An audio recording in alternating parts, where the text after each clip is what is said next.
네, 안녕하세요. 린치핀의 두 번째 재무 강의를 맡게 된 이지환 지점장입니다.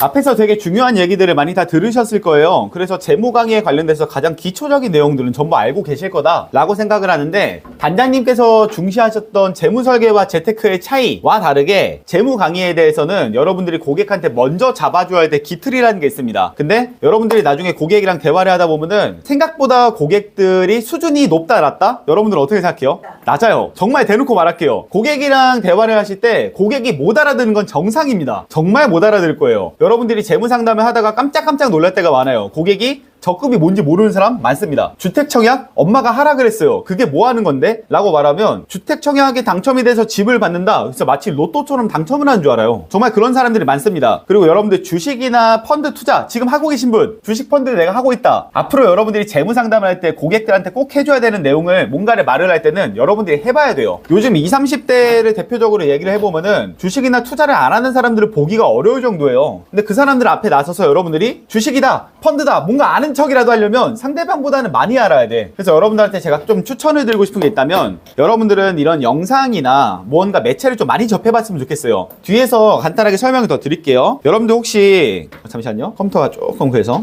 여러분들 혹시 이거 트렌드 코리아라고 책 읽으시나요? 매년도 초가 되면, 또는 2026년도가 오기 전에 25년도 12월 달쯤에 나오는 책이에요. 이번 연도의 트렌드 단어 같은 것들을 여기서 볼 수 있습니다.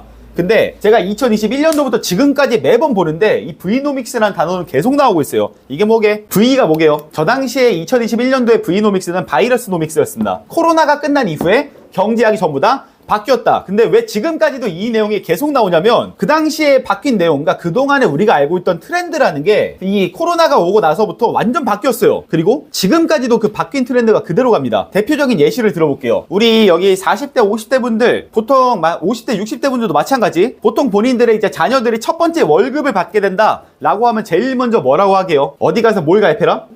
은행에서 적금 가입해라. 너 엄마 말대로 주택청약을 꼭 만들어라. 그리고 월급의 전체는, 원래 첫 번째 월급은 쓰는 거 아니야. 저는 별 얘기 다 들었습니다. 첫 번째 월급 나왔으면 그거 다 엄마 주는 거야. 빨간 내복 같은 거 사와. 진짜 이런 얘기 다 했단 말이에요. 근데 지금의 젊은 친구들 같은 경우에는 부모님들이 이렇게 가르칩니다. 첫 번째 월급을 받은 아이가 있으면은 그걸로 주식 계좌를 만들어줘요. 뭐 삼성전자 한 주를 사준다든가, 아니면은 뭐 SK는 요즘 너무 비싸죠. 그래서 삼성전자 한 주를 사주던가, 미국 뭐 ETF 같은 것들을 구매하는 방법을 알려준다. 이런 식으로 처음부터 좀 배우면서 시작을 하자라는 게, 옛날에는 은행이었다면 지금은 주식이나 펀드로 바뀌고 있다. 이런 게 왜 발생했냐면, 코로나 때 우리는 알게 된 거예요.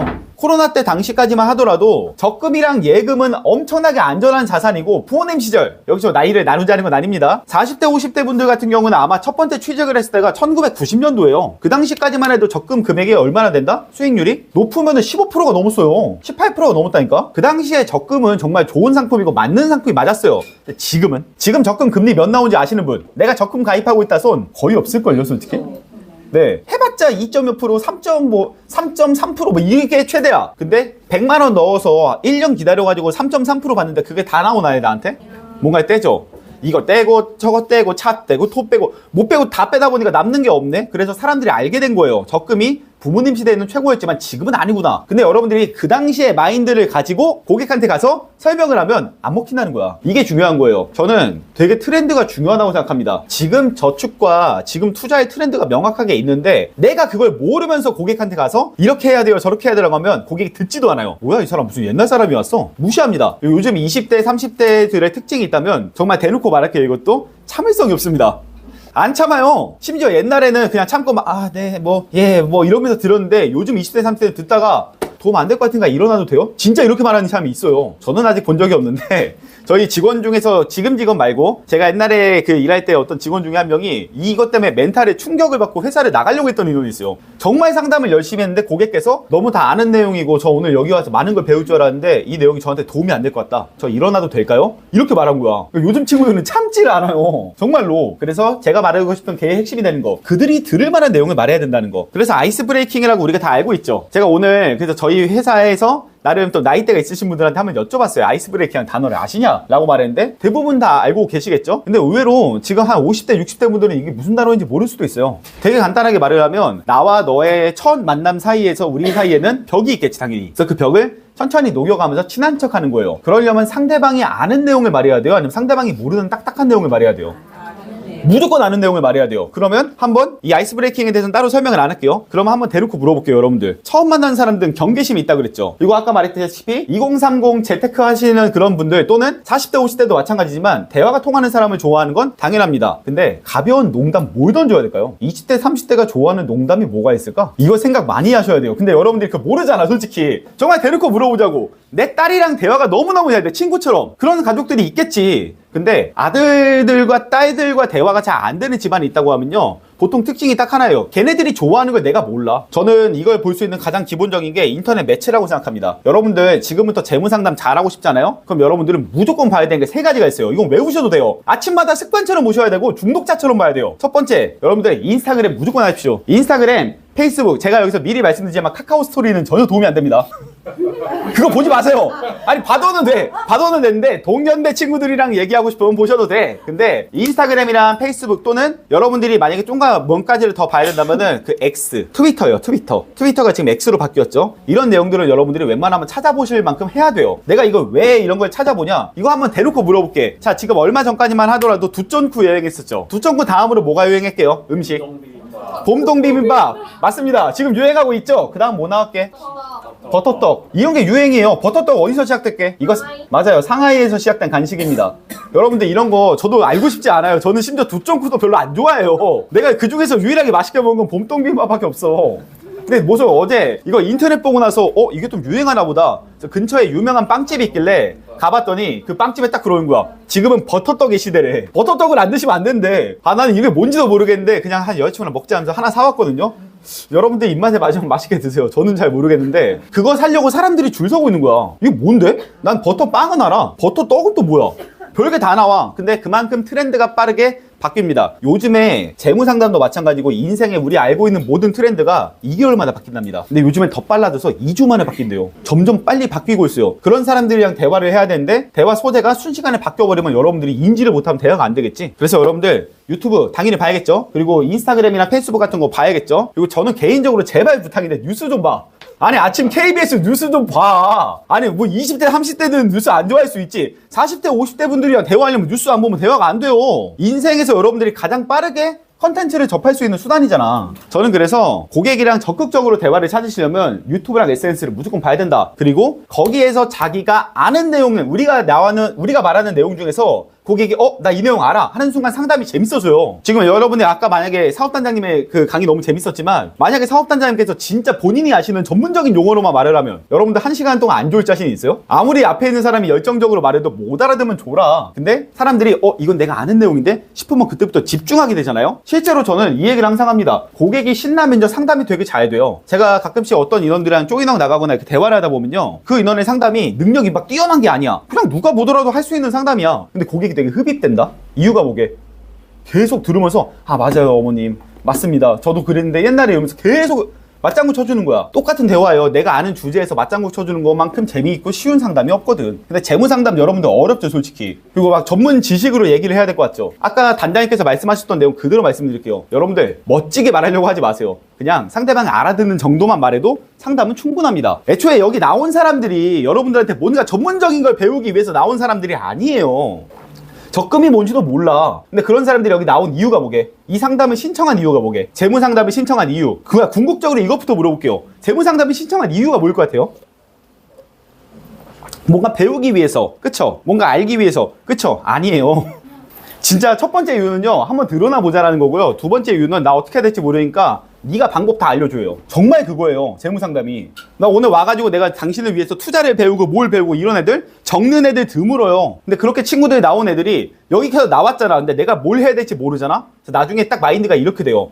믿을 만한 사람이네? 그럼 뭐 해야 돼요? 이렇게만 하면 돼요? 그럼 나 믿고 할게요. 진짜 이렇게 돼요. 보장상담이랑 다르게 재무상담만큼은 이렇게 돼요. 왜? 보장상담은 눈에 써있는 게 있잖아. 암진단 그 얼마 막 이렇게 써있잖아. 재무상담은 그게 없거든. 진짜 이 상품이 좋은 상품인지 아닌지 몰라. 예금자 보호법이 뭔지도 모르는데. 그래서 내가 뭘 해야 될지 모르니까 알려줘. 진짜 이거예요. 그럼 여러분들은 그 사람들한테 소통이 잘 되는 사람, 대화가 잘 되는 사람, 그리고 믿을 수 있는 사람, 이 세 가지 이미지만 입혀주면 계약이 안 나올 수가 없습니다. 재무상담은 대화예요. 그냥 고장상담은 강의일 수 있어도 재무상담은 대화야. 그래서 이런 말도 안 되는 트렌드 같은 거 다 봐야 돼. 저 여러분들 제가 핸드폰 게임하는 거 보셨어요? 저 이전 분들? 저 핸드폰 게임 안 해요. 저 게임 자체도 그렇게 좋아하지도 않아. 근데 저는 아직도 게임을 하지도 않는데 그 리그 오브 레전드인가요? 거기서 누가 우승했는지, 어떤 캐릭터로 우승했는지, 뭐 필살기가 뭔지 다 외우고 있어. 하도 많이 봐서 20대 30대랑 대화하려면 그걸 모르면 안 되거든.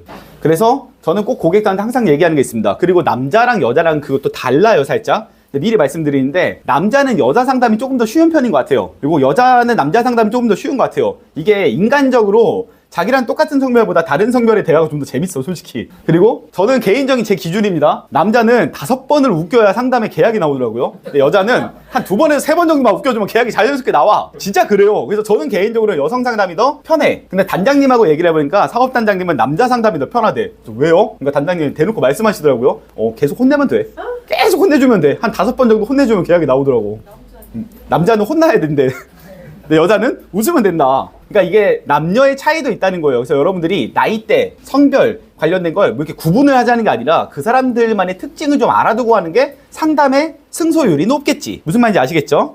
그래서 기초적인 이런 대화 같은 거 하는데 저 이런 거는 깔끔하게 안 하고 이렇게만 물어볼게요. 대화에는 경청이 필요합니다. 그리고 상담에는 웃음이 필요합니다. 근데 고객들이요, 막상 여기 나와서 얻고 싶은 게 있을 거 아니에요. 나는 여기서 그래도 뭐라도 얻기 위해서 나왔잖아요. 그런데 그 고객들한테 이 고객이 궁금한 거에 대해서 안 물어보고 자기 얘기만 하는 사람들이 있어요. 저는 그래서 꼭 물어봅니다. 왜 그 고객이 날 찾아왔다는 이유가 있을 거 아닙니까? 그러면 여러분들이 기본적으로 이건 아셔야 돼요. 목적이랑 목표의 차이를 아셔야 됩니다. 우리가 고객이랑 상담을 할 때 목적을 우선해야 될까? 목표를 우선해야 될까? 이 목적과 목표의 차이를 모르시는 분들이 있을 것 같아서 간단하게 말씀드릴게요. 목적은 그 사람이 원하는 무언가를 이루기 위한, 그러니까 최종적인 결론이 이거예요. 근데 목표는 얘는 방향과 의도가 둘 다 섞여 있는 거라 보시면 됩니다. 근데 이거는 그냥 내가 하고 싶은 그 결과만 나오면 돼요. 사람들은 얘를 생각하고 나왔는데 그걸 못 이뤄. 이유가 뭐냐면 하는 방법을 몰라서. 그래서 우리는 목적을 기반으로 둬야 됩니다. 제가 생각하는 재무상담의 첫 번째 요소는요, 고객의 목적이에요. 고객의 목적. 근데 고객의 목적 중에서도 제일 중요한 거, 세세한,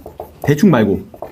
제가 재무상담할 때 우리 사업단장님하고 같이 이렇게 일하시는 분들을 보다 보면 깜짝깜짝 놀라는 게 너무 재무상담을 대충 해. 제가 사회초년생이랑 상담할 때마다 깜짝 놀라는 것 중에 하나가 고객이랑 대화를 하는데 고객이 원하는 바가 보통 뭐 내 집 마련이요 라고 말하잖아요. 그럼 여러분들은 내 집 마련하게 되면 그 내 집 마련의 집, 뭐 예를 들어서 한 여기 잠실에 10억짜리 집, 내가 그걸 사고 싶다 라고 하면 여러분들이 그 10억의 돈을 맞추더라고. 이게 무슨 말인지 여러분들 지금 전혀 이해 못하겠죠. 여러분들 일반적인 사회초년생도 아까 여기 뭐 400만원 300만원 버는 사회초년생 얘기하셨잖아요. 저는 사회초년생한테 항상 하는 말이 있습니다. 난 당신을 못 믿겠다. 너가 300만원 정도의 돈을 번다 그러면 그 중에 저축할 수 있는 금액이 얼마나 될 것 같아요? 냉철하게. 정말 한번 대놓고 물어봅시다. 우리 옛날에 첫 번째 강의할 때 말했었죠. 300만원 정도의 돈을 버는 사람이 현실적인 저축이야, 현실적으로 저축을 한다 라고 하면 얼마 정도 할까요? 정말 현실적으로 말해봐. 방금 100만원 말씀하신 분 물어볼게. 정말 해본 적 있어요? 매달마다 100만원씩 해본 적 있어요? 정말 현실적으로 말하면 30만원에서 50만원 사이야. 근데 이것조차도 욕심낸 거야. 진짜. 여러분들 우리 여기 방금 전에 잠실이잖아. 밖에 나갔는데 밥 한 끼 얼마예요? 10,000원 아니에요? 일주일 중에 우리가 한 5일 정도 출근해서 점심만 먹는다고 쳐도 5만원이야. 그럼 한 달이면 4번 정도 나오잖아. 4주니까 20만원이네? 아니 밥값으로만 20만원이 빠져요. 거기다가 뭐 월세 사시는 분은 월세도 내야 돼. 요즘 월세가 한 달에 얼만데 평균적으로. 여기서 80만원 70만원 말씀하시는 분들, 그분들은 아예 트렌드를 모르는 겁니다. 요즘에 원룸에서 투룸 평균값이 90만원에서 140만원 사이에요. 그러니까 내 아들이나 딸이나 이런 친구들이 내가 엄마 나 이제 독립할게 라고 말하면은 걔 월급의 반토막은 월세인 거예요. 진짜 다 날아간다니까? 현실적으로 우리 20, 30대 친구들이 이 정도 비용을 번다라고 하면 저축할 수 있는 금액? 저는 항상 10분의 1인 30만원 정도 얘기합니다. 그럼 대놓고 물어보자고. 30만원씩 저축을 해서 10억짜리 집을 살 수 있을까? 살 수는 있겠지. 살 수는 있겠지만 몇 년이나 저축해야 될까? 우리 되게 현실적으로 미리 말할게요. 죽을 때까지 저축해도 못 사요. 한번 볼게요. 한 달에 30만원이야. 그쵸? 1년이면 360만원이죠. 10년이면 3,600만원이죠. 100년이면 3억 6천만원이네? 자, 여러분들 10억짜리 집이란 몇백 년 저축해야 돼? 300년에서 400년 가까이 저축을 해야 돼요. 조선시대부터 해야 된다니까? 할 수 있냐고. 세종대왕 시절부터 저축을 해야지 지금 내가 내 돈으로 집을 살 수 있다. 그래서 그 집을 못 살 거 아니야. 그럼 끝? 재무산화 끝났습니다, 여러분. 조심히 들어가세요. 집 못 사시잖아요. 이러고 끝낼 거 아니잖아. 우리가 말해야 되는 건 뭐예요? 현실 가능하게 만들어줘야 되죠. 그래서 여러분들이 돈이 없지만 내가 집을 살 수 있는 방법 뭐가 있을까요? 대출, 그리고 주택청약 등등 청년 지원 상품들이 여기서 나오는 거예요. 그래서 여러분들 이런 대화를 할 때 고객이 말한 금액을 목적을 내 집 마련? 내 집 마련 알겠습니다. 제가 내 집 마련 해드릴게요. 지금부터 돈을 모아봐요. 이렇게 하지 말고 우리가 알고 있는 금융 상품들과 금융 제도들을 같이 알려줘야 돼요. 왜 이게 중요하냐면 고객이 할 수 있으면 해. 할 수 있으면 유지해서 내가 이제 내 집을 살 수 있을 것 같은데? 그러면 해요. 근데 대부분 인원들이 이걸 유지하다가 계약을 깨는 이유가 그거야. 야, 이거 아무리 해도 못하겠는데, 이거? 야, 이거 금액 너무 크게 했는데? 나 이거 유지 못하겠는데? 아니, 10년, 20년 저축해가지고 한 3,500만원, 600만, 야, 이거 의미가 없는데? 아까 제가 말했던 그거예요.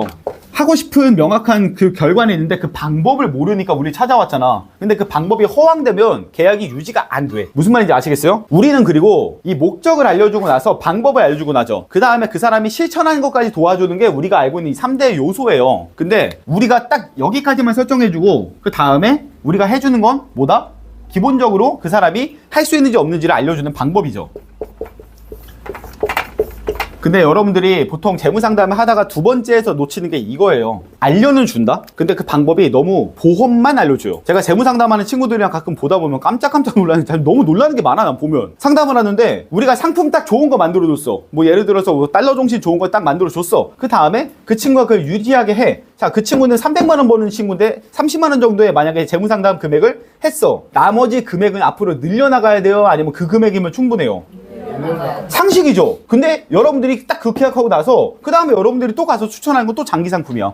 또 이제 보험 상품 하나 했으니까 보험 상품 하나 더 하셔야죠. 이거 하나 더 하셔야죠. 그 중간에서 그 고객은 기간이 길면 길수록 유지가 안 된다니까. 이거는 정말 안타깝지만 재무 상담을 하는 사람들이 보험만 다루면 안 돼요.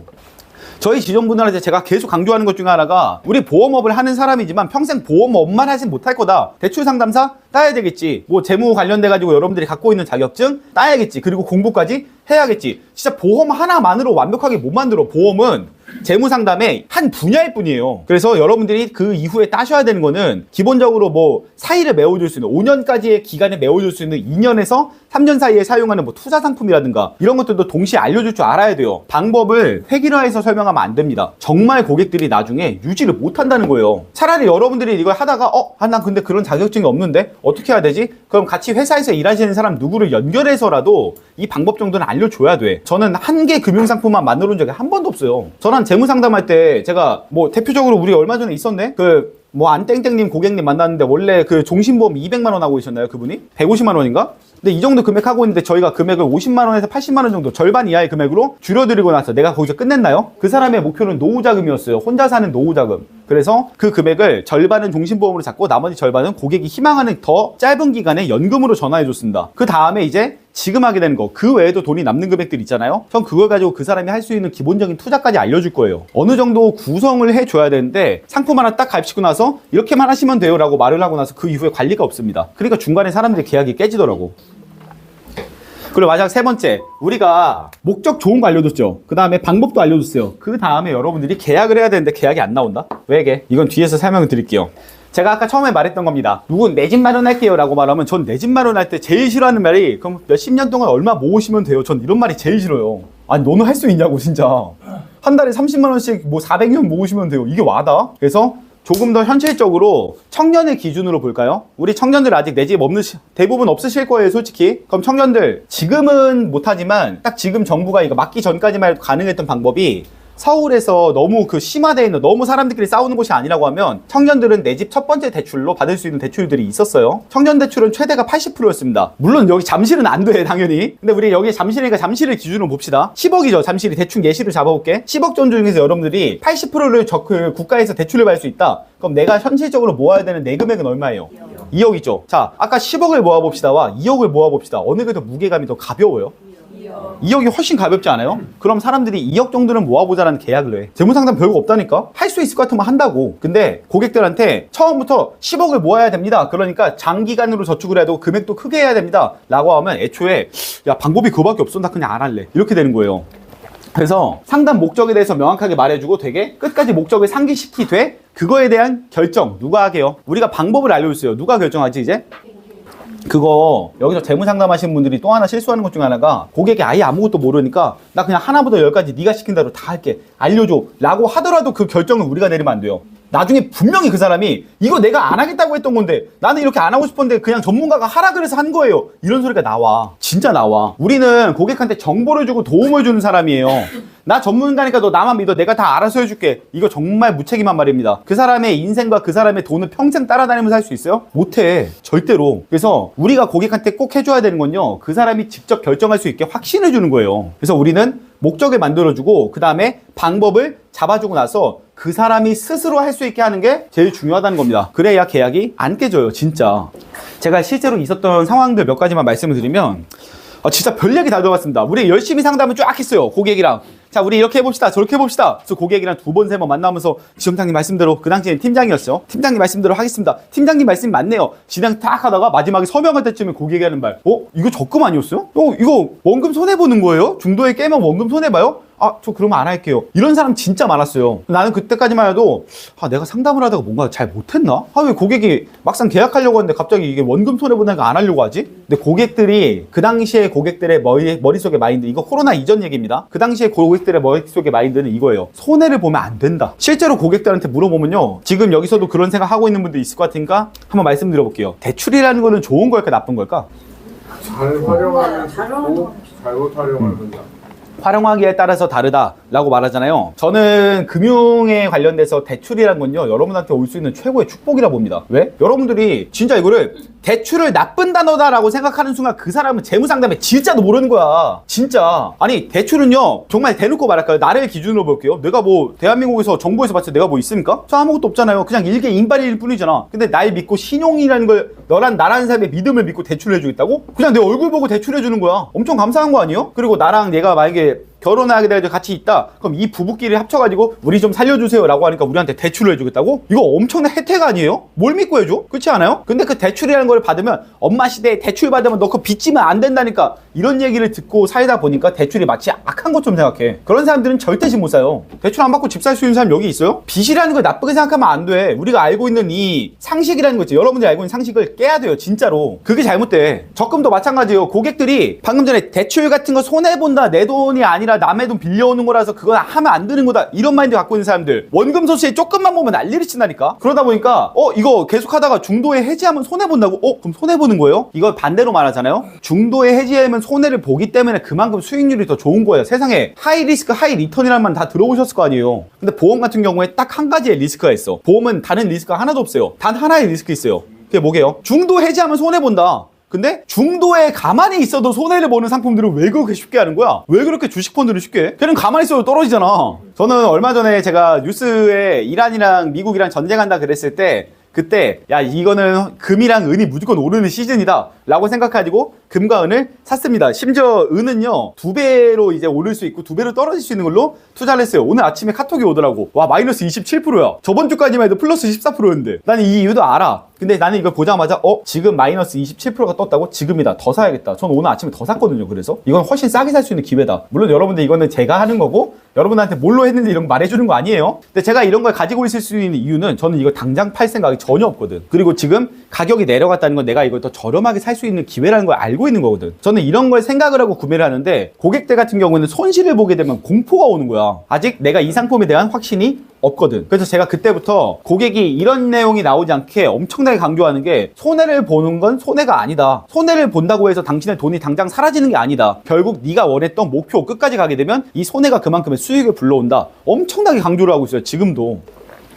단순하게 그냥 나 지금 손해보면 안 되는데 이런 마인드로만 할 거라면 이런 거 하지 마라. 당신 그럼 못한다. 대신 당신은 평생 적금만 해. 원금 손해 이런 걸 두려워하면서 평생 땅에다가 돈 묻어두는 거밖에 안 된다 라고 고객한테 얘기를 하면서 강조를 합니다. 두 번째로 고객들이 항상 하는 말이 있어요. 또 이렇게 말하자. 좀 세게 말하잖아? 그럼 고객들이 저 조금만 생각해 볼게요. 제가 이거 지금 꼭 해야 되는 거예요? 저 그냥 안 할게요. 뭐 이렇게 하는 사람 진짜 많아요. 대표적으로 20대 여성분들이 또 그렇습니다. 상품을 추천하고 나서 이렇게 하자라고 말하면 고객들이 처음에는 막 너무 좋은 것 같다. 지점장님 말씀대로 하겠다. 근데 막상 서명하고 나서 그날 저녁쯤에 연락이 와요. 제가 다시 생각해봤는데 이게 좀 걱정이 돼서요. 저 그냥 안 할게요. 이런 사람들이 있는 거야. 근데 저는 그 사람한테 한 지금의 제가 하고 있는 것보다 훨씬 열정적으로 막 주변에 있는 카페 사람들이 다 쳐다볼 정도로 막 소리를 질러가면서 상담을 해가지고 계약을 받아낸 거잖아. 근데 그 사람은 그날 집에 가서 한 2시간, 3시간도 안 걸려가지고 그냥 상담을 취소해. 얼마나 멘탈이 안 좋겠어요, 내가. 그렇게 많은 노력을 했고, 난 그 사람을 위해서 몇 번이나 여기까지 왔는데, 그렇게 쉽게 계약을 깬다고? 뭐가 문제인지를 되게 생각을 많이 해봤어요. 뭐가 문제지? 아니, 이렇게 상담 잘했고, 고객이 소개도 막 대여섯 명이나 해주고, 그랬는데, 계약을 안 하고 그냥 집에 가서는 뭐가 문제일까? 결국은 딱 하나야. 내가 이 계약을 해야 되는데 이 계약에 대해서 본인은 확신이 아직도 없어요. 그래서 고객한테 확신을 줄 수 있는 화법을 되게 많이 연구를 해봤습니다. 근데 고객한테 확신을 줄 수 있는 제일 좋은 방법은 자기 스스로 하게 만들어야 돼요. 저는 고객한테 항상 이 얘기를 제일 많이 합니다. 제가 확신을 주는 가장 기본적인 방법은 이거예요. 근거 자료와 정보.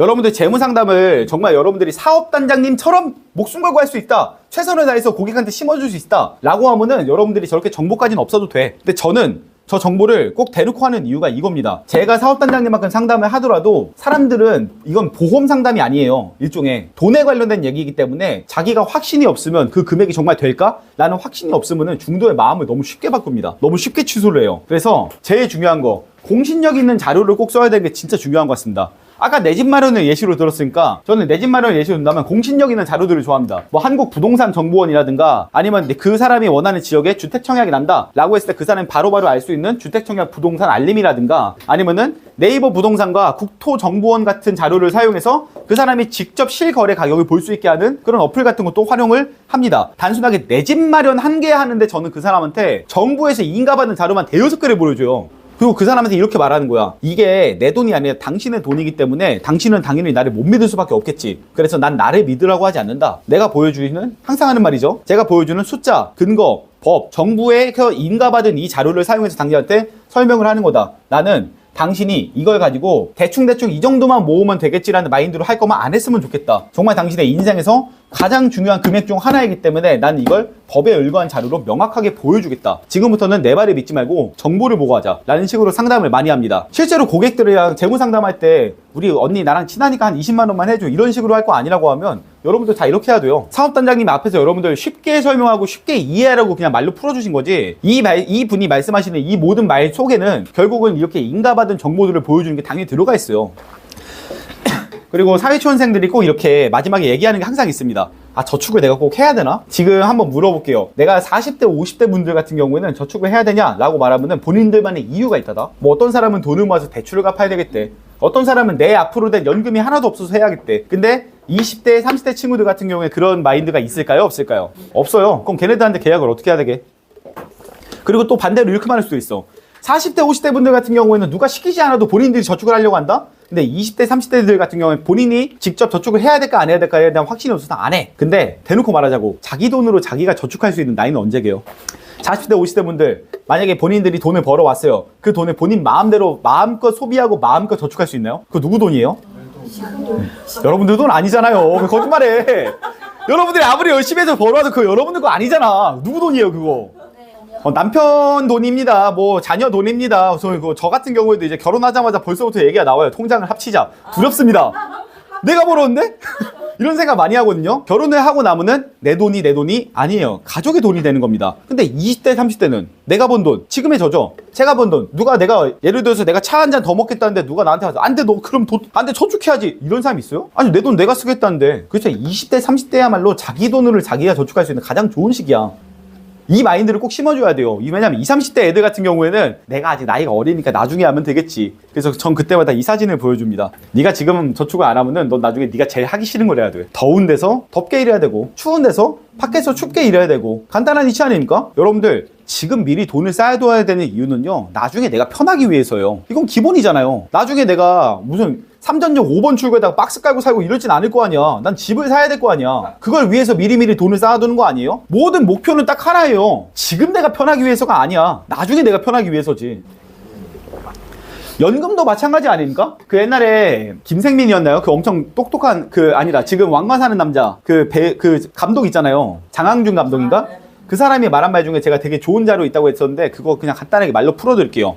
어떤 사람이 자기가 버스 정류장에 딱 갔는데 버스 정류장에 할머니 한 명이 앉아 계신 거예요. 그래서 이분이 딱 가가지고 할머니 여기서 뭐 하세요? 그랬더니 나 그냥 앉아 있어. 근데 그 할머니한테 그 여성분이 용돈을 주더래. 할머니 제가 용돈 미리 드릴게요. 그랬더니 이거 뭔데? 할머니 저는 지금부터 할머니한테 용돈을 드릴 거고 할머님이 평생 행복하게 살았으면 좋겠다. 그래서 넌 누구니? 라고 했더니 50년 전에 당신이다. 나는 지금부터 50년 전부터 돈을 당신한테 용돈을 드릴 수 있도록 미리미리 돈을 쌓아둔 거야. 이게 연금 RP 중에 하나거든요. 되게 간단한 거예요. 연금이라는 게 뭐야? 라고 말한다면 늙은 나한테 미리 용돈 주는 게 연금이에요. 고객한테 화법을 쓸 때 연금이 왜 필요해? 나중에 나이가 들면 너도 필요해져. 이런 거 별로 와닿지가 않아요. 근데 젊은 내가 나이 든 나한테 용돈을 나눠주는 것. 지금부터 내가 돈을 쌓아서 늙은 나에게 용돈을 미리 마련해주는 게 연금이다. 이런 것들은 와닿거든. 왜냐면 안 늙는 사람 없잖아. 간단한 화법들이에요. 여러분들 화법을 너무 어렵게 생각하면은 정말 답이 없어요. 그리고 고객들은요, 숫자와 근거와 이런 것들은 눈으로 보긴 하지만 기억을 못한다? 근데 와닿는 말투와 이 사람이 말할 때 이런 것도 있구나라고 한 번씩 이렇게 나를 툭 쳐주는 그런 화법들은 꼭 기억을 해요. 결국은 계약할 때 마지막에 뭘 보게? 정말 계약할 때 아까 말했던 숫자와 근거와 법을 보고 계약할까? 뭘 볼까요? 계약할 때 딱 하나 봐요.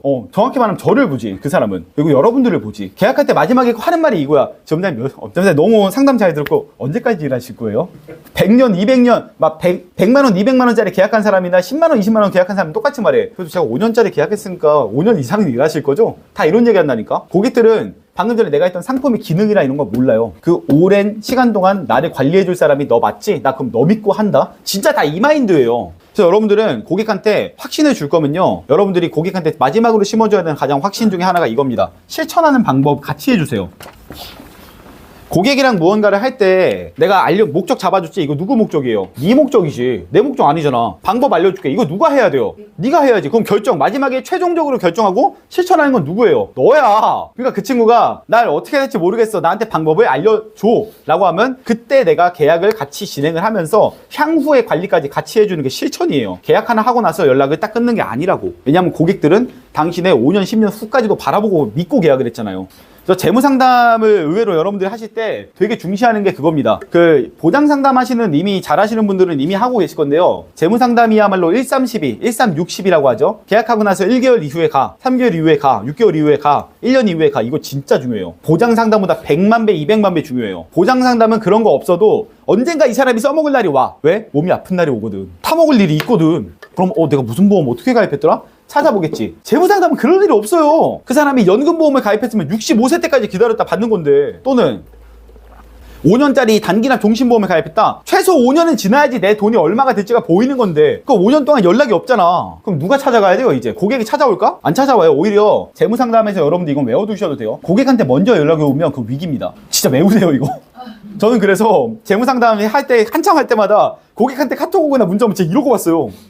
뭐지? 이러면서 무섭다니까? 문자로 날아오면 이거 철회? 해진가? 진짜 이렇게 된다니까? 왜냐면 재무상담은 진짜 고객한테 연락 올 일이 아예 없어. 정말 갑자기 고객한테 연락 왔는데 이럴 때가 제일 기뻐. 뭐지? 딱 봤는데 고객이 지점장 안녕하세요. 저 누구 좀 소개해줄. 바로 안녕하세요. 이렇게 되는 거야. 보장상담과 약간 달라요. 재무상담은. 근데 저처럼 이렇게 쫄지 않으려면 여러분들이 고객 관리 잘하면 돼. 꾸준히 찾아가면 이렇게 쫄지 않아도 돼. 저조차도 이제 몇 번 못 찾아간 고객들이 이렇게 문자 오면 무섭더라고. 여러분들 그 앞에서 사업단장님이 은행이랑 증권이랑 보험 관련돼가지고 설명 다 비교 분석해 주셨나요? 아니요. 그 내용을 이제 단장님이 아까 저한테 요청하셨거든요. 제가 따로 넣어왔는데 하나 말씀드릴게요. 여러분들 우리가 보험사에서 일하죠. 여러분들한테 대놓고 물어볼게요. 저축이라는 단어는 은행에 맞나요? 증권사에 맞나요? 보험에 맞나요? 은행. 여러분들 은행이 뭐의 약자인지 아세요? 돈을 빌려주는 거 맞습니다. 근데 은행이 뭐냐면요, 돈을 원활하게 빌려주는 곳의 한자예요. 되게 대놓고 물어볼게요. 원활하게 빌려주진 않지. 근데 얘네가 명칭을 이렇게 했잖아. 나도 알아. 얘네 돈 안 빌려주는 거. 그쵸? 근데 그들은 그렇게 써놔요. 은행이 원활하게 돈을 빌려주는 곳이다 라고 써있긴 해. 근데 한번 대놓고 물어볼게요. 은행의 주 업무가 뭐예요? 이걸 여러분들이 착각하면 안 돼. 은행이 주로 하는 게 뭐예요? 라고 말했는데 이렇게 대출 나오시는 분들은 만점. 근데 은행에 대해서 말해봤는데 미안해요. 방금 본인이 말하시길래 뭐 공격하는 게 아닙니다. 은행에 대해서 얘기했는데 은행이요? 그 저축하는 데 아니에요? 은행 그거 투자하는 데 아니에요? 이런 분들은 잘못 알고 있는 겁니다. 거기 은행이 어떤 걸 주로 하는지조차 모르고 있는 거예요. 이렇게 되면. 근데 여러분들만 그런 게 아니다. 그리고 저는 방금 전에 저 답변도 나쁘다는 생각 안 해. 왜? 20대 30대 친구들한테 가봐. 은행의 주 업무가 뭐예요? 라고 하면 애들이 얼마나 할 것 같아요? 왜 20대 30대라고 얘기를 할게? 대출받을 일이 없거든. 40대, 50대, 60대 같은 분들은 대출에 대해서 셌지. 안 받은 사람이 없겠지. 근데 은행은 본업을 뭘 하는 거냐라고 물어본다면 누가 뭐라고 해도 대출이에요. 여기는 여러분들이 알고 있는 그 고리 대금업자의 고리만 빼면 돼. 대금업자야, 대금업자. 싼 이자로 돈 빌려주는 곳이라니까? 그럼 증권사는 뭐 하는 데게요? 증권사는 여러분 다 알고 있잖아. 이거 투자하는 데야. 그럼 보험사는 뭐 하는 데게? 보험이 뭐의 약자인지 알아요? 그냥 있는 단어만 봐봐. 위험할 때 보장해준다. 그렇죠. 위험으로부터 보호한다. 위험할 때 보장해준다가 보험의 약자잖아. 그럼 돈이 위험할 때 보장해주는 데가 어디예요? 보험사 아니에요? 저축이라는 거는 만약을 대비해서 미리 쌓아두는 저축. 말 그대로 저축은 미리 쌓아두는 돈이에요. 그러면 누가 이 세 개 중에서 누가 제일 현금이 많게요? 보험사가 압도적으로 많아요. 저축이란 단어를 붙일 수 있는 건 보험밖에 없어요, 원래. 사람들이 이런 개념을 모른다니까? 여긴 돈 빌리는 데야. 내 돈으로 돈 빌리는 데요? 은행이 돈이 많아서 여러분들 막 그 많은 돈을 가지고 고객들한테 대출해주나? 은행은 어디서 돈을 받아와요? 나라한테서 돈을 빌려오잖아. 한국은행에서 돈 끌어오잖아. 한국은행에서 1% 끌어와가지고 여러분한테 5% 받고 파는 곳이에요. 이거 상품이야. 그쵸? 여기는 내 돈이에요? 아니면 남의 돈이에요? 남의 돈으로 투자하잖아요. 근데 여기는 고객 돈을 쌓아두는 곳이에요. 그럼 누가 저축하는데요? 보험이 저축하는데요. 고객들이 이거 이미지 몰라요. 아직도 저축이라고 하면 다 은행 가요. 네, 그리고 은행이나 증권사조차도 저축 상품인 것처럼 판매하면서 호도해서 판매하는 거 진짜 많아요. 그래야 판매가 쉬우니까.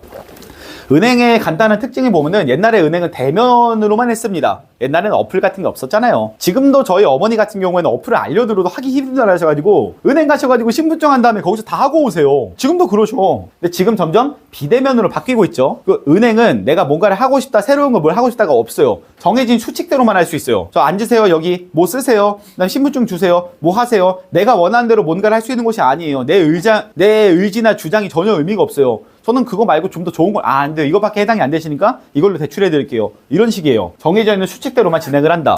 그리고 세 번째, 은행은 설명 최대한 쉽게 하는 거 알아요? 여러분들 은행은 설명 어렵게 하면 안 돼요. 실제로 그래요. 저도 옛날에 교육받을 때 실제로 깜짝 놀란 게 아니 너무 기본적인 내용만 설명하는데 고객이 이해할 수 있을까? 이거였는데 은행에서 실제로 교육할 때 그렇게 합니다. 못 알아듣는 얘기는 1절 빼라야. 왜냐면 은행은 진짜로 50대, 60대, 70대, 80대 분들 많이 와요. 정말로 많이 오십니다. 제가 어제 있었던 일인데 제가 어제 편의점에 갔어요. 편의점에 가가지고 그 맥주 그 4캔짜리 하나 사려고 편의점에 딱 갔는데 어떤 할머니 분께서 그 앞에 있는 그 여자 그 알바생이랑 계속 싸우고 있는 거야. 뭐 왜 싸우지? 근데 할머니 목소리가 너무 작고 막 떨려 염소같이 들려가지고 가서 내가 들어봤어. 뭐라고 하시는지. 그러니까 왜 봉투를 돈 받고 파냐고 막 싸우고 있는 거야. 아니 내가 10,000원 줬잖아. 10,000원 줬는데 왜 나한테 또 돈을 받아먹어? 너 이거 왜 자꾸 돈 받아먹으려? 할머니 여기 룰이 그래요. 룰이 그래요. 근데 내가 이거 어디서 들어봤지 싶은데 옛날에 은행에서 제일 비슷한 거 들어봤어. 딱 가가지고 왜 이것밖에 안 돼? 나 이거 더 하고 싶은데 할머니 룰이 그래요. 할머니 규칙이 그래요. 그걸 받아주는 곳이에요 은행이? 안 받아줘. 하기 싫으면 가라야. 똑같아. 그래서 여기는 못 알아듣는 설명을 하면 안 되는 곳이야. 굉장히 쉽게 설명하겠지. 그래서 여러분들은 은행이 생각보다 나한테 잘 맞춰주고 편한 곳이다라고 오인해요. 은행은 여러분들한테 절대로 맞춰서 해주지 않아요. 정확하게 룰에 맞추지 않는 이상은 아무것도 안 도와줘. 자, 증권사를 한번 볼까요? 증권사 여러분들 옛날에는 증권을 종이로 뽑았죠. 그 당시 분들 계신가요? 증권을 종이로 뽑았던?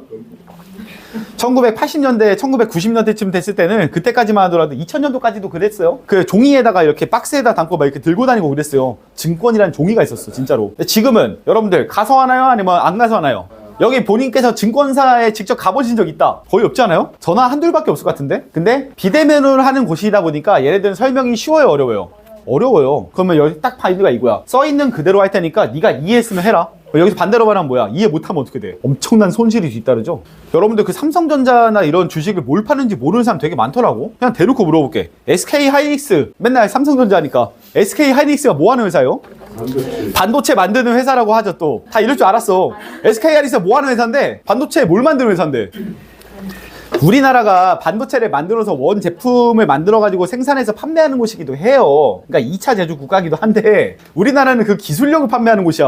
우리나라에서만 갖고 있는 그 기술력을 토대로 너네 재료 가져와봐. 이 기술력으로 우리가 만든 다음에 너네한테 넘겨줄게요. 쉽게 말해서. 우리나라가 원재료가 안 나잖아. 그러니까 2차 공정 국가예요. 너네는 뭘 파는 곳이니? 반도체 D램 기술을 파는 곳입니다. 정확하게 이해하세요. 근데 그게 뭐가 달라요? 반도체를 만들어서 판매하는 거랑? 우리는 재료가 없어도 남이 갖다 준다니까? 완제품을 파는 곳이 아니에요. 제가 이런 얘기를 왜 하냐면요. 여러분들 방금 전에 SK 하이닉스 하면 다 뭐라고 생각했어요? 반도체 만들어서 파는 곳. 잘못 알고 있잖아. 그럼 우리나라 같은 경우에는 직접 만들어서 파는 곳이니까 언제든 상관없지 않나? 근데 왜 지금 반도체 생산량 조금씩 줄어드는데 지금 왜? 지금 이란이랑 미국이랑 전쟁하고 있죠. 그게 우리나라 무슨 상관인데? 냉철하게 말해서. 재료 수급이 안 되잖아. 우리가 직접 재료까지 다 만들어가지고 여기서 뽑아낸 다음에 만들어가지고 갖다 파는 거면 그건 만들어 파는 게 맞아. 우리 거니까. 근데 그게 아니잖아. 우린 남이 갖다 준 걸로 제조만 해서 파는 거라고. 우린 거쳐가는 곳이에요. 무슨 말인지 알겠어요? 그거 제대로 이해 못 하잖아요? 지금 사람들 외국인들이 왜 이제 한국에 들어왔다 슬슬 빠져나가는 기조게? 더 이상 재료 수급이 안 되니까 얘는 못 만들 거 아니야? 미리 다 빠져나가는 거야. 이런 걸 이해 못 하면서 투자를 하면 손해를 봐요. 자, 세 번째. 보험사의 특징입니다. 보험사는 대놓고 말할게요. 보험사는 어떤 금융상품들 중에서도 대면이 제일 많은 곳입니다. 모든 금융상품 중에 대면이 50%가 넘어가는 게 유일하게 보험이에요. 은행은 50%. 은행도 맨날 대면하잖아. 그쵸? 은행 대면 안 해요? 대놓고 물어볼까요? 여러분들 은행에 요즘 찾아가는 사람 혹시나 해서 물어봅니다. 뭐 예를 들어서 조금 옛날 얘기긴 한데 아연 전문가님이 뭐 결혼을 하셨어요. 근데 아연 전문가님한테 축의금 뽑아드리려고 은행 가신 분 있어요? 다 어디서 뽑았어요? ATM기에서 뽑았잖아요. 아니면 편의점 같은 데서 뽑아오잖아. 누가 이걸 요즘에 찾아가서 합니까? 그래서 은행이 조금씩 망하고 있어요. 정확히 말하면 실제로 내가 가서 찾아가는 은행 업체가 망하고 있어요. 다 뭘로 바뀌어요? 어플로 바뀌지. 간단한 거 아니에요. 근데 보험은 아니야. 보험은 평생 대면이 50% 이상 넘는 유일한 금융일 거고 개개인별로 맞춰서 할 수 있습니다. 그리고 보험만큼 이해가 필수인 그런 것도 없어요. 다른 데는 이해하지 못하더라도 가입은 할 수 있어. 왜냐면 손실은 니들이 보면 그만이니까. 근데 보험은 이해 못하면 가입이 안 되잖아. 이해 못하면 완전 판매 모니터링 합격 못 하잖아요. 뭔 말인지 아시겠어요? 그래서 보험만큼은 사회초년생이나 아니면은 젊은 사람들이든 나이가 많은 사람이든 간에 그 사람들한테 가장 기초적으로 필요한 상품들은 전부 보험이에요. 그걸 네가 어떻게 장담해? 우리나라에서 국가에서 내가 일을 하면 강제로 가입해야 되는 4대 보험 아시죠? 왜 4대 보험이야? 그렇지 않아요? 뭐 4대 증권일 수도 있는 거 아니야? 4대 투자일 수도 있고. 왜 굳이 꼭 4대 보험이야? 원금을 무조건 남겨야 돼서 그래요. 보험은 원금을 무조건 남겨야 돼요. 그래서 위험으로부터 보호하는 모든 것들은 전부 다 국가가 직접 조달합니다. 가장 안전한 상품이란 소리예요. 그럼 어디다 저축하는 게 맞아요? 이건 진짜 정답이 맞아요. 그래서 아예 저축이라는 단어를 붙일 수 있는 몇 개 안 되는 상품들을 보험사가 다 갖고 있는 거예요. 연금저축은 어디 거게요? 연금저축은 보험과 투자 두 개 있습니다. 또 여러분들이 알고 있는 주택청약. 원래 주택청약이라는 건 어디서 나왔는지 알아요? 주택청약이 처음 만들고 있는 게 예금보험공사예요. 예금보험공사에서 왜 부동산이라는 것도 하도 막 금액이 왔다 갔다 하다 보니까 최소한의 금액을 정해주는 법과 함께 만들어 줍시다 라고 해서 나오고 있는 게 주택청약이었어요. 지금은 은행이 주관하지만 당시에는 보험사가 주관했어요. 또 여러분들이 알고 있는 대부분의 금융상품 중에서 가장 기본이 되는 거, 연금도 마찬가지고 여러 가지가 다 있겠지만 우리가 알고 있는 예금저축, 예금은 저축 맞습니다. 적금은 저축 아니에요. 저축이라는 단어가 정확하게 들어가야 돼요. 예금은 저축 상품이 맞고 그것만 은행에서 판매합니다. 왜? 예치금이니까. 돈 맡겨두는 거니까. 근데 보험 상품에 그런 게 없나? 있잖아요. 돈을 맡겨두면 수익이 불어나는 저축성 보험이 있잖아요. 사실 보험만큼 돈을 원금에 지켜주는 곳은 없다는 소리예요. 근데 물어볼게요. 은행은 이건 실제로 제가 이건 PPT 오류가 있어가지고 자, 은행에서 판매하는 게 예금과 주택청약이에요. 그리고 증권사에서는 뭘 팔죠? 직접 투자할 수 있는 걸 하죠. 그리고 은행과 증권사가 함께 콜라보를 해가지고 은행에서도 판매를 하고 증권사에도 판매하는 게 요즘에 ETF, 우리가 알고 있는 펀드라는 게 있습니다. 자, 마찬가지로 보험사는 이제 보험을 판매하죠. 증권사에서는 투자를 판매해서 이 두 가지에 적절하게 잘 섞어놓은 게 변액 상품이에요. 다 알고 계시죠? 은행은 이제 예적금과 주택청약을 판매합니다. 그리고 보험사는 보험을 판매하는데 저축성 기능이 있는 보험인 저축성 보험이 있겠죠. 근데 이 모든 것, 은행사, 증권사, 보험사 모두가 판매하는 게 있어요. 뭐게? 연금이야. 그럼 여러분들이 고객이랑 재무 상담을 하다가 고객이 저는 아직 목표가 뭔지 모르겠어요. 돈을 모아야 될 이유가 뭔지 모르겠어요. 라고 말하면 무조건 연금 추천하세요. 그리고 한 가지 더 꿀팁 드릴게요. 여러분들 연금 상품을 50대, 60대, 65세부터 막 받을 수 있게 해놨잖아요. 그쵸? 그러면은 우리 20대 대충 나이 여기서 제일 어리신 분이 누가 있지? 예진 FA님 20대인가요? 예진 FA님한테 65세부터 받을 때 65세부터 최대한 많이 받을 수 있는 연금 상품. 언제가 아까 앞에 수업에 나오더만 사람은 언제가 늙어. 그치? 65세가 당신한테 올 수 있다니까? 그럼 당신은 그 반드시 100% 발생할 수밖에 없다는 그 노후를 지금부터 준비해야 돼요, 안 해야 돼요? 근데 돈 많아요? 65세 때까지 연금 넣을 만큼 본인 그 여유 자금이 많아요? 당신한테 가장 인생에서 제일 긴급한 문제가 연금이에요? 아니면 결혼이나 뭐 아니면 내 집 마련이나 이런 거예요? 보통은 후자란 말이에요. 그럼 20대, 30대 친구들은 연금 가입을 할까 안 할까? 잘 안 한다니까, 솔직히. 근데 그런 친구들한테 연금을 판매해야 되는 게 우리의 역할이잖아요. 그래서 아까 제가 말했던 트렌드가 여기서 나오는 거예요. 20대, 30대 친구들은 연금 상품에 대한 관심이 있다 없다? 솔직하게 말할까요? 있어요. 관심은 있어. 돈이 없는 거야. 40대, 50대 관심 있어 없어? 있죠. 돈이 조금은 있죠, 그분들은.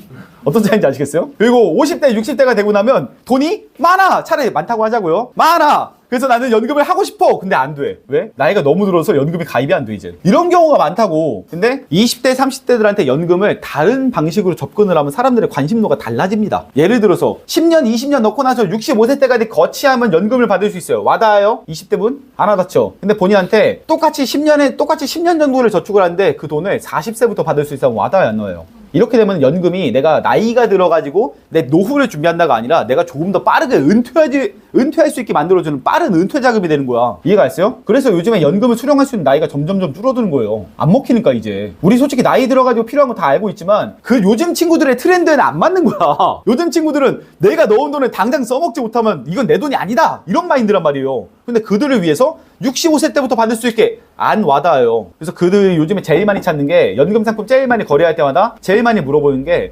언제부터 수령할 수 있어요? 빨리 수령하면 40대 초반에도 할 수 있습니다. 아, 그러면은 저는 지금부터 돈을 넣고 나중에 빨리 수령을 해서 은퇴자금, 이른 은퇴, 파이어족이라고 하죠. 빠른 은퇴자금으로 이걸 사용하겠습니다. 그래서 요즘에 삼성, 이거 영상 촬영이라 회사는 말하면 안 되나? 아무튼 모 생명에서 요즘에 그 같은 계열사에 있는 모 전자 사람들한테 이른 은퇴자금이라고 해가지고 40세, 45세부터 연금 수령할 수 있게 상품을 싹 다 알아버리더라고요.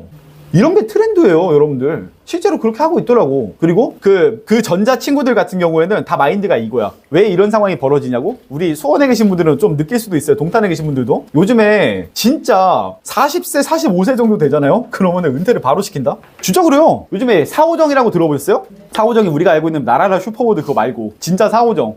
45세 정년 퇴직이에요. 근데 요즘에는 사오정이 아닙니다. 사공정으로 바뀌고 있어요. 진짜예요. 사공정이에요. 그리고 그 자리를 누가 대체하게? AI가 대체하고 있습니다. 농담하는 거 아니에요. 저도 제 친구 중에서 정말 친한, 그러니까 저는 이렇게 강의할 때마다 말하는 거니까 이게 무슨 욕설이 아닙니다. 저는 다 우리가 판매하는 친구들인데 제 친구 중에는 핸드폰을 만드는 제작하는 애가 있어요. 그 S전자에서. 그래서 저희는 걔를 폰팔이라 불러요. 핸드폰 만들잖아. 넌 폰팔이해. 이러고. 전 뭐겠습니까? 전 폰팔이죠. 그리고 제 친구 중에 그러니까 K사에서 그 개발자하고 있는 애가 있는데 얘는 이제 저희는 과자팔이라 불러요. 그냥 말만 이렇게 하는 거지. 그래서 우리 저희 셋이서 같이 돌아다닐 때 우리끼리 막 38이라고 이렇게 카톡방도 파놓고 이러거든요. 근데 그 중에서 그 K사에 일하는 친구는 지금 해외로 아예 그냥 이민을 가려고 그래요.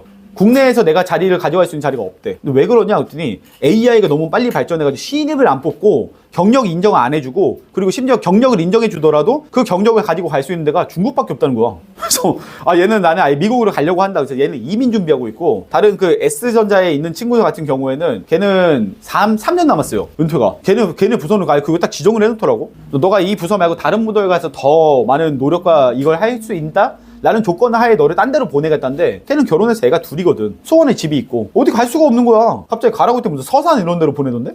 그러니까 이 친구도 지금 그런 고민하고 있고 막상 이렇게 생각해보니까 우리 업이 나쁘지가 않구나. 제가 이렇게 세 명이 친한 이유가 우리 세 명이 소득이 비슷한 편이에요. 실제로 저는 그 S전자에 12년 이상 일한 친구랑 요 K 그 IT 기업에서 8년 이상 일한 친구랑 저랑 소득이 비슷하거나 제가 더 많아요. 저는 그때 확신했습니다. 아, 우리 업이 최고다.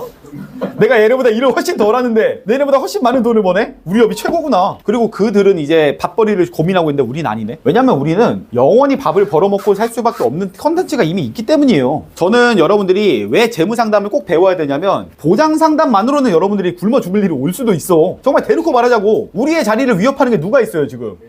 AI들 위협하죠. 농담 아니고 다이렉트 애들 무서워요 요즘에. 물론 지금 여러 가지로 이제 우리를 대표해서 그 생명보험사가 싸워주고 있어. 절대 우리 자리에 막 못 찾게 하고 있는데 언제 어떻게 될지 몰라. 우리의 자리를 우리보다 더 빨리 피스트가 갑자기 AI가 돼가지고 여러분들하고 상대한다 생각해봐. 안 무서워? 장난 아니죠? 근데 피스트 같은 이런 그 프로그램조차도 고객의 목적을 만들고 고객의 방법과 실천까지 도와줄 수는 없어요. 정말로. 그래서 여러분들이 궁극적으로 내가 먹고 살아야겠다라고 한다면 재무상담은 여러분들한테 반드시 비장의 무기가 돼줄 거예요. 보시면은 사람들은 점점 빨리 늙어요. 이게 제가 제일 자주 쓰는 자료 중 하나인데 2026년도 기준을 바꾼 겁니다. 이거 최근에 강의할 때 그 자료예요. 근데 2026년도 걸로 바꿨습니다. 교육자금이 늘었어요. 이거 노후자금이랑. 자 볼게요. 결혼자금으로 우리가 총 필요한 자금이 약 3천만 원 정도 된대. 제가 곧 결혼을 앞두고 있기 때문에 이게 얼마나 멍소리인지 너무 잘 압니다. 이 정도 금액이면요 식장이나 식대하고면 끝나요. 반지 이런 거 못 맞춰. 이런 거 못해. 진짜 오늘 아까 그 김우중 부부장께서 저한테 물어보더라고. 실제로 야 형님 그 스드메는 어떻게 얼마 정도 하셨어요? 근데 내가 그것까지 다 말하면 금액이 5천 막 넘어갈 것 같은 거야. 내 입으로 말하기 좀 그래. 뭔가 내가 왜 너무 돈을 많이 썼다는 느낌이 들어. 근데 정부는 이렇게 말해요. 결혼할 때 3천만 원이면 충분하대. 맞아요? 왜 이런 결과가 나오냐면 서울뿐만 아니라 우리나라에 있는 전 지역 다 합쳐서 그래요. 자 두 번째 자동차 4천만 원이면 된답니다. 근데 자동차 4천은 나쁘지 않지 않아? 괜찮잖아. 근데 여기서 중요한 거 자동차 4천이 지금부터 죽을 때까지 차 한 대예요. 그 정도로 4천만 원이면 여러분들 쓸 수 있어요? 뭐 말도 안 되는 소리 하는 거야. 소비잖아 소비. 얘는 소모품이잖아요. 말도 안 되지. 이건 저 정도 금액으로 차를 평생 동안 탄다고 하면 걔는 한 200만 킬로 넘지 않을까? 500만 킬로는 타야 되지 않을까? 죽어 그동안. 그리고 세 번째 서울 전 지역뿐만 아니라 우리나라 전 국토를 따져봤을 때 평균값이 7억이래요. 7억이면 집 들어갈 수 있다 없다? 나는 7억이면 들어갈 수 있다라고 생각해. 대신 7억 정도면 우리도 살 수 있지 않을까? 살 수는 있죠. 저기 그 어디니? 저기 안산 오이도 쪽까지 뭐 그쪽까지 가든가 아니면 경기도 이천부터 출퇴근하시면 가능할 수도 있는 거지. 아니면 파주 가시면 돼요. 요즘 파주도 비싸. 거의 북한 보이는 데까지 가야 돼. 문산까지 가야 될걸? 이게 여러분들 무슨 말인지 잘 모르시겠다. 뭔 말인지 잘 모르겠어요를 기준으로 본다고 하면은 되게 간단하게 말할게요. 일단 출퇴근 시간 1시간에서 1시간 반 차로를 기준으로 잡으면 이 정도 집에서 34평대의 집을 잡고 아이들 둘을 키우면 살 수 있습니다. 아니 근데 벌써부터 무슨 난 이제 결혼도 안 했는데 뭐 20평대면 되지 이런 얘기를 해? 결혼하시고 나서 아이가 생기면 집은 무조건 넓어줘야 돼요. 이거 다 공감하시지 않아요? 주부 있으신 분들? 차도 강제로 크게 사는데 그래서 점점 집도 가면 갈수록 비싸질 수밖에 없다. 왜냐면 서울 평균가로 30평대면 11억이었어요. 아침에 봤는데 말도 안 되죠. 그리고 아이 한 사람 키우는데 이게 아이 두 사람 기준으로 2억, 아이 두 사람 기준 4억이더라고요. 근데 아이 한 사람 기준으로 2억이잖아요. 이게 금액이 커 보일까 작아 보일까를 대놓고 물어보면 이거 아니 2억이면 충분하지 않을까? 이렇게 생각하시는데 그냥 대놓고 말씀드릴게요. 0살 때부터 100살까지를 기준으로 보잖아요 우리가. 근데 아이를 만약에 키운다라고 하면 보통 한 30대 아이를 낳겠지 만약에. 그리고 아이가 그 독립을 하게 되는 나이 때도 아이가 30살은 돼야 될 테니까 내가 30살에 아이를 낳았다 라고 하면은 보통은 내가 한 55세 그래서 내가 60세 정도 됐을 때 아이가 이제 독립을 할 수 있을 거 아니야 라고 기준을 봐야겠죠. 왜 또 아이 키우시는 분이 갑자기 또 속이 타요?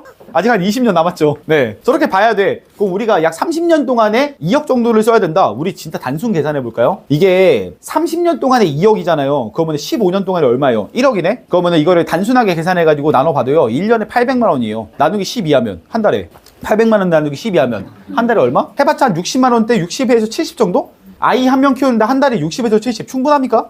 애들 밥 안 먹일 거예요? 아니면 무조건 EBS로 공부 시켜야 돼. EBS로도 안 돼. 애들 수학여행 가겠다. 애들 옷 사준다. 뭐 밥 사준다. 보통 아이 한 명 키우는데 평균적으로 금액 보니까 280만 원, 270만 원 나오더라고. 한 명이. 아 이거 제가 말한 거 아니에요. 통계청이. 국가의 통계청이 그렇게 말을 해. 또 아니 얼마나 아이한테 이렇게 해주는 건데 학원을 한 개 보내는 아이의 기준으로 본 겁니다. 네, 중학생 아이 기준으로 본 거예요. 초등학생은 돈이 더 들까 덜 들까? 초딩이 더 들어요. 아이를 안 키워주시는 분들은 몰라 이걸. 초딩이 돈 제일 많이 들어. 그럼 한번 보자고. 자, 소통은 여기까지. 자, 한번 보자고. 그럼 아이 두 사람 키우는데 4억이라는 금액 이거 적은 거예요? 아니면은 이거 많은 거예요? 말도 안 되게 적죠. 자, 이것도 마찬가지입니다. 두 사람이서 살아나가는데 요즘 110시대를 기준으로 본 겁니다. 아, 정확히는 106시대를 본 거예요. 106살까지 사람이 산다라고 가정해서 통계청에서 짠 거예요. 우리 지금 나이가 몇 살? 대충 여기 계신 분들이 한 4, 50대? 한 50대라고 기준을 보자. 은퇴를 65세에 했어요. 그쵸?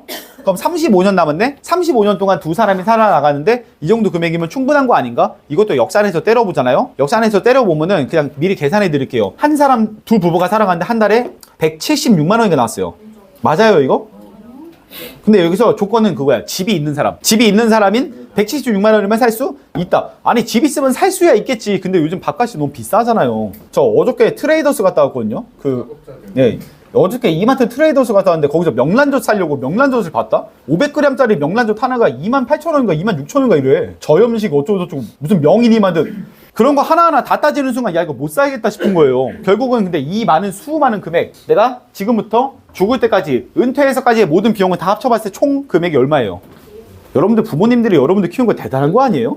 그렇게 하시고 나서 개인 집까지 사셨다는 거 아니야. 그러니까 우리나라는 진짜 사람들이 금액이 얼마 안 들겠지, 적게 들겠지, 밥값 좀만 아끼면 되겠지라고 생각하는데 여러분들 우리는 저축이나 투자를 안 하고서는 이 돈을 절대 모을 수 없어요. 부모님 시대에는 저축만으로 가능했지만 지금은 투자나 아니면 여러분들이 중장기간 투자하는 이런 분류를 하지 않으면 불가능하다는 거예요. 이걸 그리고 언제부터 해야 돼요? 그래서 50대, 60대 되고 나서 그때부터 하면 딱 될까? 젊었을 때부터 모으는 것도 말이 안 되는데 이 나이 때부터 모으라고 하면 불가능하다니까요. 저축은 그래서 나중에 해야겠다는 말이 통하지가 않아요. 저축은 지금 당장 해야 돼요. 지금 당장 하더라도 유지를 못해서 중간에 깨지는 게 저축이야. 저축은 미루면 안 돼요. 투자도 마찬가지고 노후도 미루면 안 돼요. 할 수 있을 때가 지금밖에 없는 거예요.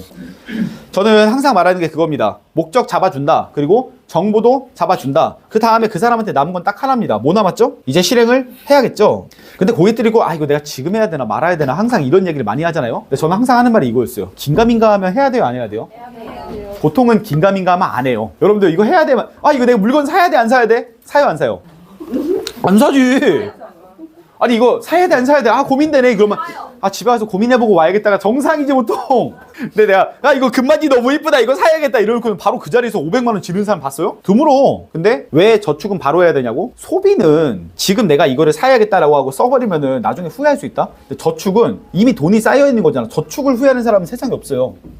긴가민가 하면 저축만큼은 그대로 진행을 해야 돼요. 왜? 이런 뭐 반지나 이런 뭐 신발이나 이런 것들과 다르게 저축은 금융상품이 금액이 변동되거나 하는 게 아니에요. 금융상품이 사라져요. 저축만큼은 내가 지금 하지 않으면 반드시 변동되거나 없어지거나 아니면 이와 비슷한 모든 종류가 전부 다 소멸해버립니다. 그래서 저축만큼은 긴가민가 할 때 어떻게 해야 된다? 해야 돼. 소비는 고민할 수 있지만 저축은 반드시 진행해야 돼요. 그때가 아니면 못합니다. 그래서 고객한테 이 마인드를 정말 강하게 심어줘야 돼요. 네가 하고 싶어? 그럼 집에 가서 고민해봐. 근데 미리 말할게. 너가 하고 싶은 그 조건과 네가 하고 싶은 그 상품이 다음 주 월요일에는 분명히 없어질 거야. 이런 식의 절판을 걸어야 돼요. 보험 상품을 우리가 보험 절판만 하는데 저축도 절판해야 돼요. 그리고 여러분들 4월 달에 보험료 오른다는 거 다 알고 계시죠?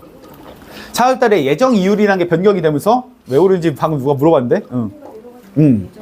예정 이율이 변경이 된대. 근데 이거 예정 이율이 변경된다라는 건 항상 저번 연도에도 있었습니다. 근데 미리 말하지만 안 바뀌었어요. 그러니까 바뀐다 해놓고는 안 바뀌는 거야. 실제로는 이제 절판이 매 4월 달마다 이렇게 하겠다 했는데 진짜 한지 안 한지는 그때 가서 달라요. 솔직히 말해서. 근데 우린 매번 절판을 해야 돼 안 해야 돼? 해야지. 우리는 영업하는 사람들 이니까. 근데 한 가지는 확실하게 바뀌어요. 우리가 알고 있는 청년 상품들이나 우리가 알고 있는 저축 상품들은 변경점이 있습니다. 뭐가 변경점이 있는데? 수익률이 떨어져요. 수익률 방금 전에 뭐 변동되는 거 없다며. 변동되는 거 없는데 왜 떨어뜨려? 선제적으로 대응하는 겁니다. 제가 별로 안 좋아하는 단어예요. 선제적 대응입니다. 이렇게 떨어질 것 같으니까 미리 줄일게 이거예요. 보험사 입장에서 손해볼 거 없거든. 똑같은 상품으로 125% 주는 거랑 똑같은 상품 118% 주는 거랑 보험사 입장에선 크게 차이 없어요 솔직히. 그러니까 보험사는 이거야. 이거 이렇게 없앤다라고 이렇게 일종의 협박 또는 일종의 여러분한테 이런 걸 주는 거죠. 위기감을 주는 거야. 그러면 이제 설계사들이 와서 와라락 팔겠죠. 그쵸? 그 다음에 보험사는 실제로 그걸 줄일까 안 줄일까 고민하는 거야. 그때부터. 장사가 덜 됐으면 그대로 놔두는 거고 장사가 잘 됐으면 즉시 줄이겠지. 근데 실제로 그걸 바꿔야 될 이유는 아직은 정해지지 않았습니다. 우리는 절판해야 돼요. 근데 왜? 우리뿐만 아니라 많은 설계사들이 다 그렇게 하고 다니거든. 긴가민가 하면 해야 돼? 라고 하면 그 절판의 이유를 여러분들이 만드는 거예요. 오늘 제가 PPT로 준비한 내용은 여기까지인데 여러분들한테 추가로 몇 가지 더 해드리고 싶은 얘기가 있어가지고 그건 간단하게 써드릴게요. 여러분들 그 사업단장님께서 앞에서 하셨던 강의도 되게 중요하고 여러 가지 많았는데 혹시나 해서 말씀드립니다. 이거 좀 잘 안 지워지는데 혹시 딴 거 없나? 물티슈요? 여러분들 그 연금 같은 거 있잖아요. 연금 같은 거는 여러분들이 고객들한테 얘기를 할 때 방금 전에 아까 말했던 것처럼 65세 때부터 뭐 연금을 받아라 이런 것들이 고객한테 전혀 와닿지 않는다. 그래서 연금이나 이런 상품들도 나이대에 따라서 트렌드를 조금씩 변경하면서 말을 해야 된다. 이런 거 얘기했잖아요. 근데 부동의 연금 IP 중에 한 가지가 있어요. 제가 아까 말했던 뭐 늙은 나에게 용돈을 주는 이런 것도 연금이겠지만 어이씨 뭐야 이거 안 쓰고 그냥 저걸로 하겠습니다. 지금부터는 이거 영상 꺼도 크게 상관없어요. 이건 간단한 RP라 가지고. 꺼요 그럼? 아니 그냥 그냥 켜주십시오. 아이고 씨 펜이야. 이게 젖어가지고 지금 펜이 잘 안 쓰이네. 그냥 말로 할까요? 여러분들이 적으세요. 여러분들이 빈 종이에다가. 아니면은 이 자료를 여러분들한테 그냥 한번 공유를 해드려도 괜찮을 것 같아요. 자료가 여기 있네요. 저는 여러분들한테 이거 자료를 다 여러분들 드리고 여러분들 쓰라고 하는데 막상 여기 뒤에까지 여러분들이 읽어보는 사람이 많이 없더라고. 이 뒤에 내용이 뭔지를 몰라서 안 쓰는 것 같아. 간단하게 보여드릴게요. 이게 연금 RP이기도 하고요. 그 저축이나 이런 거를 지금 당장 해야 된다는 그런 절판 RP이기도 합니다. 잠깐만 기다려주세요. 이거 여러분들 자료, 오씨 깜짝이야. 잠시만요. 잠깐 좀 열고 시작할게요. 그 제가 옛날에 사업단장님이랑 저랑 때부터 쓰던 고객의 정보를 받는 팩트 파인딩 자료라는 게 있었어요. 이제 열린다. 이거 자료 한 번씩 다 보셨나요? 이거 저희 그 린치핀 자료에도 다 있거든요. 아 죄송합니다. 컴퓨터가 너무 느리네요. 이거 새 건데 이번 연도 초에 샀단 말입니다. 아 그건 딴 거예요. 네, 제가 EERP를 좀 많이 쓰는 편이긴 한데 예를 들어서 박정우 님이 65세가 되었을 때 라고 예시를 하고 말씀을 드리겠습니다. 자, 박정우 님이 65세가 되었을 때 박정우 님은 딱 이제 이 나이대가 됐어요. 그래서 박정우 님이 65세가 되어서 제일 먼저 이제 친구들을 만나고 싶은 거야. 자, 나 오늘 친구들 만나가지고 커피 한잔 해야겠다. 그래서 정우가 딱 나와가지고 정우한테 물어봤어요. 야 정우야, 그 정우란 친구가 이제 5명의 친구를 불렀습니다. 그 중에 한 명이 저예요. 그래서 만나서 보니까 야 너는 좀 노후자금 은퇴 준비 좀 했냐? 나 그냥 뭐 노후자금 은퇴 준비 적당히 하고 있지. 어느 정도의 노후자금 은퇴 준비가 되어 있는 사람들은 전체에서 5%밖에 안 돼요. 예를 들면 공무원으로 이제 전역을 해가지고 공무원 연금 같은 게 지속적으로 나오는 사람들은 거의 5% 정도밖에 안 됩니다. 그래서 제가 정우한테 야, 그 너 용호는 잘 지내는지 한번 궁금한데 용호한테도 한번 전화해봐. 용호한테 딱 전화를 했습니다. 용호한테 전화를 했는데 용호가 뭔가 바빠 보여. 용호야 괜찮아? 그래서 너 왜 이렇게 바빠 보이냐? 그때 아, 나 그 은퇴하는 돈으로 퇴직금 받아가지고 장사해.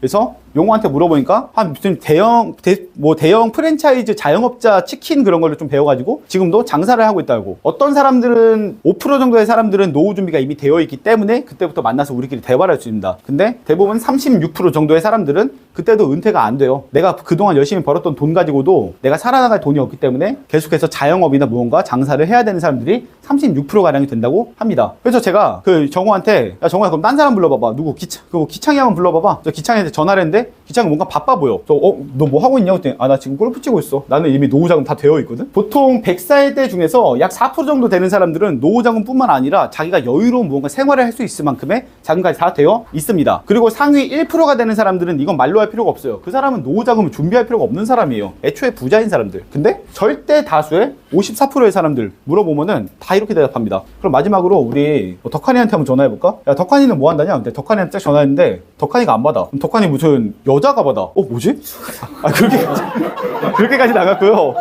그래서 전화했더니 누구세요? 그때 아 저 덕한 할아버지 손녀예요. 그래서 덕한 할아버지는 뭐 하세요? 그때 저희 할아버지 아프셔가지고 병원에 계시다고. 실제로 65세 정도가 되었을 때 거의 절대 다수 절반 이상은요 몸이 안 좋아요. 또는 실제로 정말 죽은 사람도 있을 수 있겠죠. 저희 아버지가 지금 66살인데 저희 아버지 친구 정말 친한 10명의 친구가 있었대요. 근데 그 중에 7분이 돌아가셨더라고.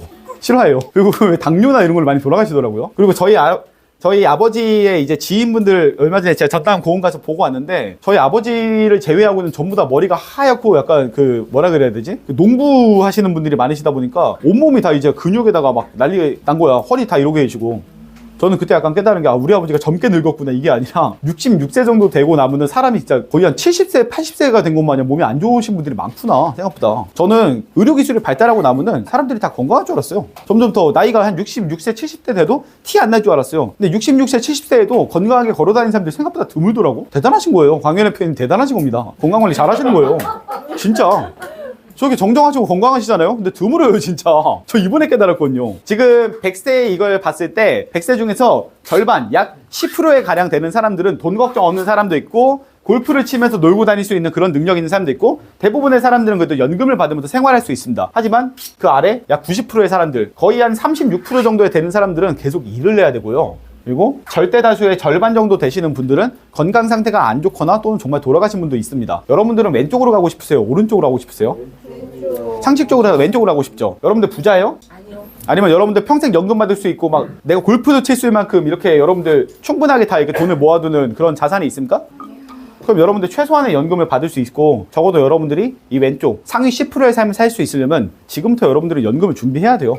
이건 상식이고 필수예요. 그래서 국가가 여러분한테 강제로 연금까지 준비해 주는 겁니다. 연금의 필요성은요, 내가 일을 하면서 평생 내가 치킨 튀길 자신 없다. 그리고 내가 몸이 아프고 돈이 없을 때마다 괴로워하고 싶지 않다. 라고 한다고 하면 여러분한테 필요한 건 당연히 연금 자산이 맞습니다. 그리고 그건 선택이 아니라 필수니까 지금부터 하세요.